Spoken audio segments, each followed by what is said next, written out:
step closer.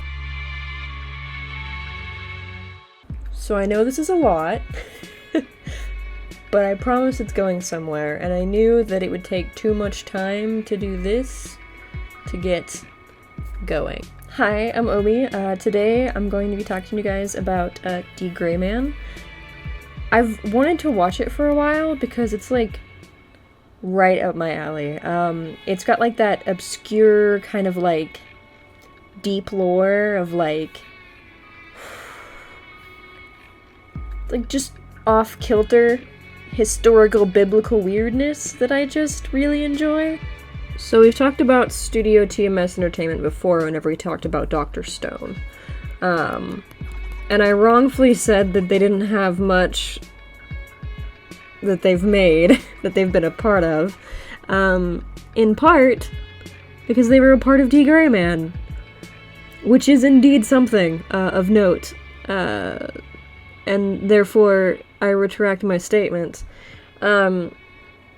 Within TMS Entertainment, there is the subsidiary Telecom Animation Film, who made Tower of God, also of note, and then all of those are subsidiaries of Sega Sammy Holdings, which has their hands in a lot of shit. Alright, so first, the opening.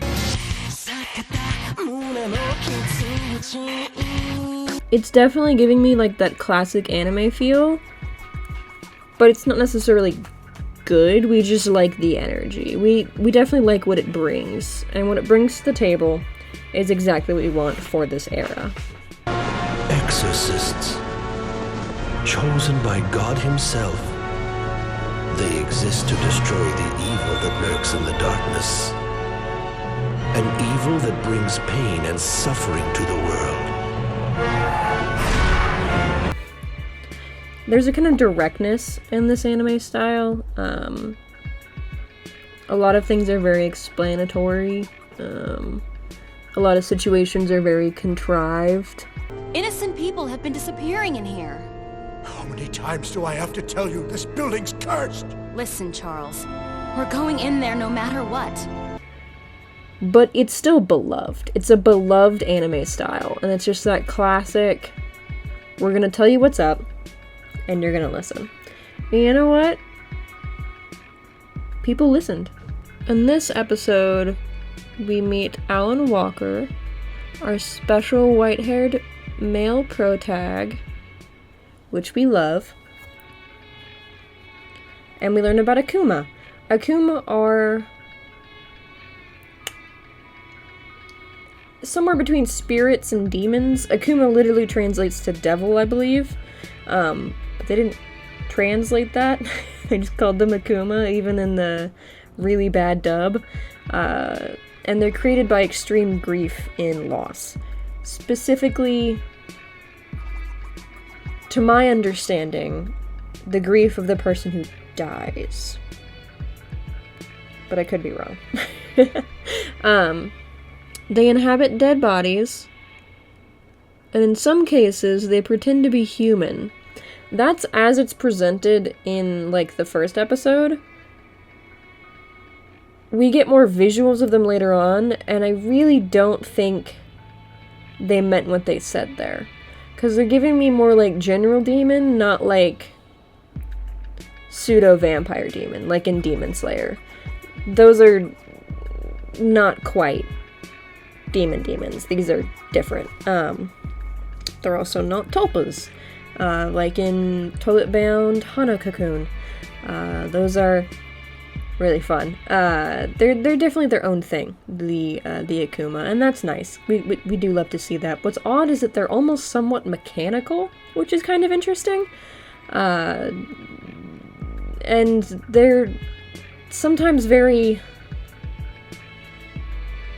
understandable, which is nice. The humanizing of tormented spirits is something that I love in anime. So the Akuma are fun. The Akuma of this episode was once a woman who was killed in a terrible accident at the altar. The husband, or I guess fiancé, since the wedding didn't exactly happen, is tempted to bring back his deceased wife by the Millennium Earl. He made her, as an Akuma that was brought back, kill her husband and inhabit his body. Alan sets her soul free, and all of this is very traumatizing to the policewoman NPC character. Oh no.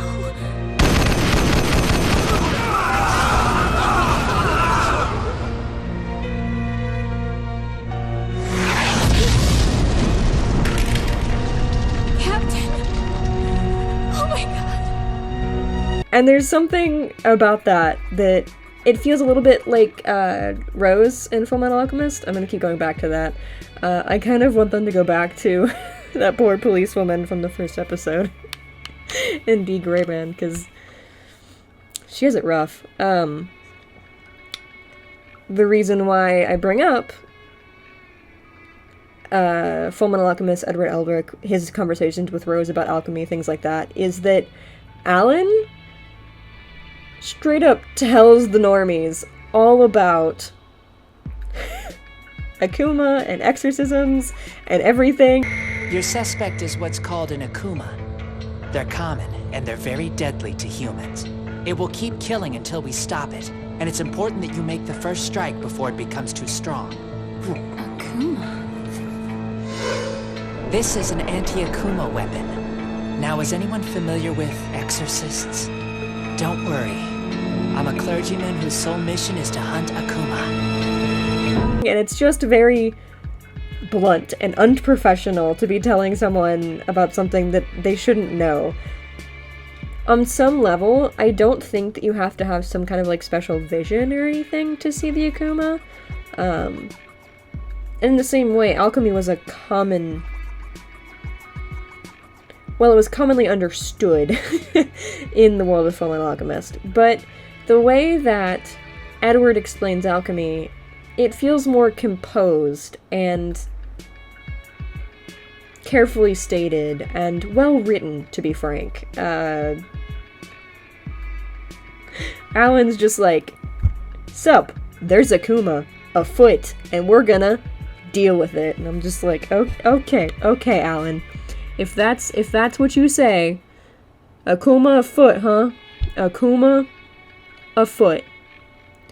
So in the second episode, now that everything's established with the pilot, Alan Walker goes to the Black Order. The Black Order are where the Exorcists are, and Alan doesn't exactly belong to them in a classical sense, because he was trained separately by a master named Marion Cross.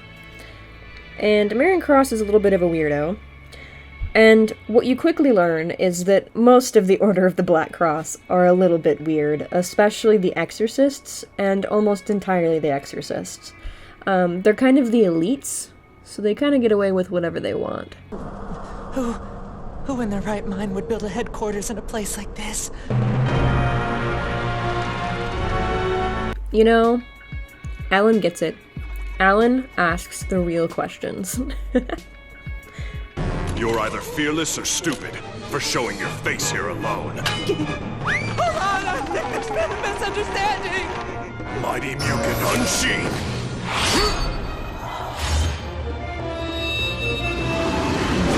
Oh, there are handsome men in this house. I see. I think his name is Kanda. Kanda is our tastefully handsome rival, and it definitely fits, like, both types.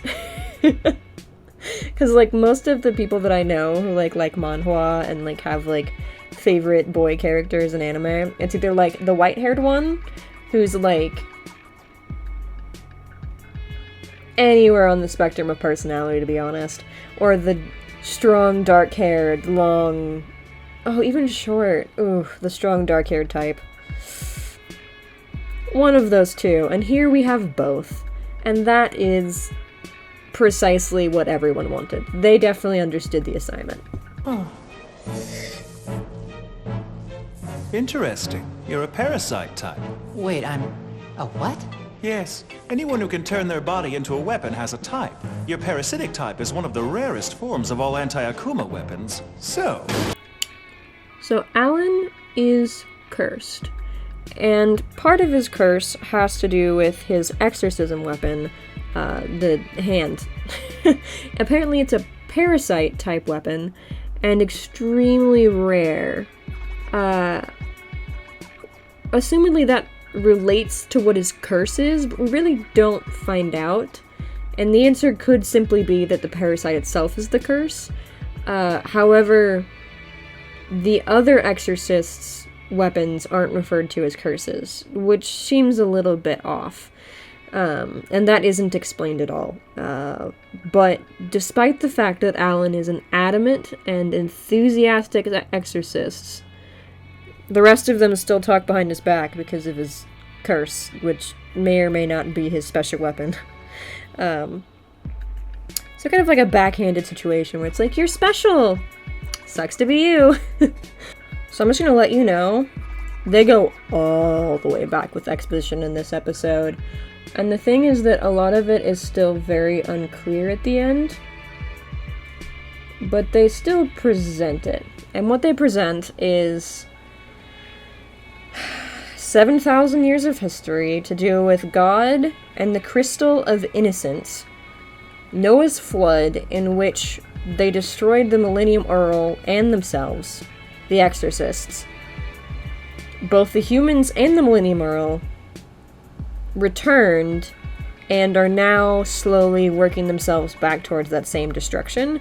It's kind of cyclical, is how they present it. Like, God's crystal thing falls, Innocence is released, the Millennium Earls and the Exorcist fight for it, the world ends, repeat. That kind of, it didn't make sense to me either, but that's fine. There are 109 pieces of the Innocence, and the Exorcist's job is to keep Innocence out of the Millennium Earl's hand, because he looks like a fucking pervert, and to minimize the damage of his servants, the Akuma. It's never quite explained what Innocence is. They try, but it doesn't quite work. But then again, in these kinds of things, explanations aren't really that necessary. So it's kind of like power. It's power. That's all you need to know. Hey there! You must be the new guy! Oh my god, you're such a little cutie patootie! How do you do, sir? A man of color? We love that. Him being a gay stereotype, however, we don't love and we don't condone. Then I'll have potatoes, gratin, fries, and rice pilaf. Mambo tofu, beef stew, meat pies, carpaccio, and fried rice. Oh, fried chicken, a salad, some scones, Korean barbecue, tom kha soup, and white rice. And for dessert, I'll have mango and sticky rice with an order of mitarashi dango. Oh, make that 20 of them. Are you sure you can eat all this? I don't know what it is about anime, but there's been a common thread in these main characters and a punchline about them being big eaters, which is like almost funny, but this is a very serious show that opened with the spirit of a woman killing and possessing her husband to then kill more people. And it's just dark, and yet so much comedy, and it's very clashing, and it's not helped by the fact that in the early stages at least, our Alan has no personality. So it's just kind of jarring. Which is, I mean, you know, life is jarring sometimes, and I'm sure in a way it's supposed to be, because the life of the Exorcist is kind of both light and serious at the same time. So it's a lot, but we can make excuses, and I will if I want. I'm minding my own business, attempting to enjoy a nice meal before I leave on my next assignment, and all I hear behind me is whining. You bastard! You like disrespecting men who've fallen in the line of duty? We risk our lives for your kind every day! We find out that there are classes among the Black Order, and that exorcists are kind of like the top dogs. The finders are kind of like the grunts, and their purposes are different. So the finders generally go out and find the innocents for the exorcist to deal with. That's because only the exorcist can both utilize and defeat exorcise Innocence, Akuma. Akuma empowered by Innocence. I'm gonna get there someday. It's confusing. Alan and Kanda are assigned to their very first mission together, and from the very start, Kanda is kind of a dick about it, and all around not helpful in directing Alan in a useful way as a new trainee, essentially. Alan prioritizes saving people and eliminating the Akuma. Kanda prioritizes the mission. That's it. And those are very clashing ideals, and it doesn't go well. So here's the deal. I really, really want to like Alan because of the fan art. I really do. Look at this man. How can I not adore and desire to cosplay him? But I'm not getting much character from Alan. I'm not getting drive. I'm not getting purpose. I'm not getting power. I'm just getting main character. And that's not enough for me. And I get that while that's the present, it wouldn't take much to break someone that idealistic, and at an older age, someone that attractive, broken, is much prettier. So I get that. I really do. I went ahead and watched through, like, episode 5, and, like, it's not that bad, to be honest. Like, it's pretty good. It's just not good for today. And that's kind of sad. The thing is that, as a series that has 103 episodes, it's not really giving me any hooks. It's not really giving me anything that wants to push you into binging or committing in any way to 103 episodes of anything. And that's kind of sad, because what it has to offer, it's not presenting. And that's wasteful. It's a waste of my time, and it's a waste of theirs, and I don't like that. All that being said, there is also a revival season called D.Gray-man Hallow. And of course, as someone who grew up with Bleach, I'm a bitch for just the word hollow. It's no breathtaking work of art, don't get me wrong. It's no Studio Ufotable. It's no Studio Trigger. It's not the beautiful pastels and bright colors and unique art style of Toilet Bound Hanako-kun, but it definitely bears the blessings of a newer anime, and you can see it in Alan's eyes, and that's what we need to talk about. So from the very start of D.Gray-man Hallow, having jumped in from the 5th episode of the first series, is that you either need to know what's going on, or you have to completely suspend your disbelief, because you are not going to understand what's going on. They are moving, and you are with them, or you are not. And that's fine, because you're jumping into the middle of something, and you should expect that eventually they will give you some context, but until then, you're here for the ride. It is what it is. Look at that flimsy sword! I'll snap it in two! You'll break Mugen? It'll be fun to see you try. Okay, well, higher budget Kanda is a damn good selling point, I will say.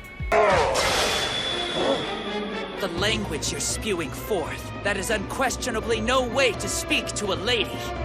You can apologize by dying! Alan Walker with an entrance. Why does he glow? Bring forth salvation to this Akuma soul. Also, fuck, why is he hot? Like, he was always cute, but like, damn. It seems like in this new opening episode, there was a ghost bothering people because he wanted to play chess and he had to be beaten. So the good team fights off all the Akuma while one of them plays a good game of chess. And then that's it.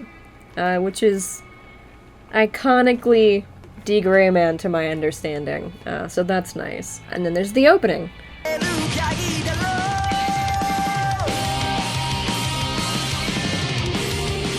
So the original came out in the 2000s, and I can see a little homage to that, but it's not too crazy with like the 2000s energy.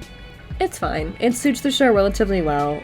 Once again, we get explanations about the Black Order, the Holy War, which is new, Akuma, the Millennium Earl, and a large fight that likely happened at the end of the first series, but it's implied you're supposed to know already, I think, so that's fine. They go to the new Black Order, because apparently the old one, the Gothic Tower we saw before, was destroyed, I guess. That's implied. I don't know. This one is ran by a guy with a Hitler stash, who starts the first day by torturing Alan, because they're all judgmental that he's cursed. Just like they were whenever he first got to the Black Order in the first series. However, they didn't torture him in the first series, so that's a little bit far. To think that they'd go this far when I'm one of them. But of course, they're still suspicious as to whether I'm actually with them or not. Maybe it's the gender-neutral, faintly masculine, faintly ethereal beauty, but Alan pulls off a dress better than I do. And ever aspire to. I could never be as beautiful as Alan. At his best, and at his worst. Been quite a while, hasn't it? There are some non-contextualized reveals by Master Cross. There's a hook at the end of the episode that I will not state for a reason, and that's all I'm gonna give you of that, of Hallow. I am annoyed because I wanted to like the show.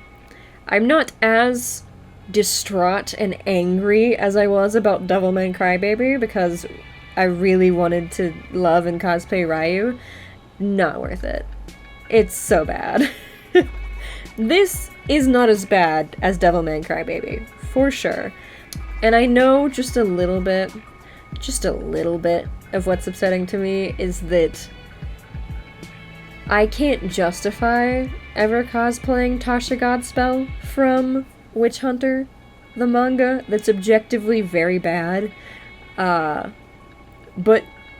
look at them. Alan is a wholesome Tasha, and the only opportunity I'll really have to come that close to become the cosplay with the energy of a character that's terrible and a character that's good. And it's just, I wanted it so bad. I still want it very bad. I think that I would enjoy it more as a manga experience and would then get to take part in this, but it can't be bought. I could just watch it, but I don't want to, because it's not good. It's not engaging. It's not giving me what I want. I could read it, but you can't get it, and I want to love it, but I can't, and that bothers me.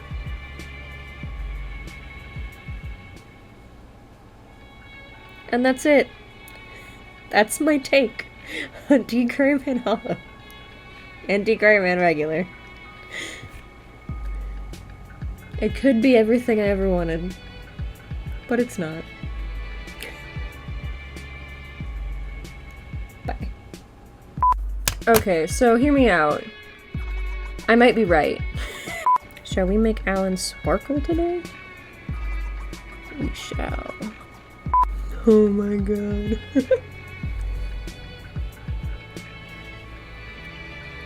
Is this giving me the Alan Walker that I wanted, or is it not? I can't tell. Once again, we get an explanation about the Black Order, the Holy War, which is new, Akuma, Who taught me how to do this? Budikit Brown on TikTok. Do I know how to say their name properly? Absolutely not.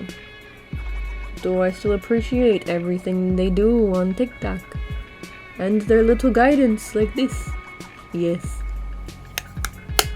Did I do everything else correctly, like highlight and contour and do all the things? Absolutely not. But I did do this one thing that I like because it makes my jaw look nice. Thank you, Budikit. Budikit. Budikit.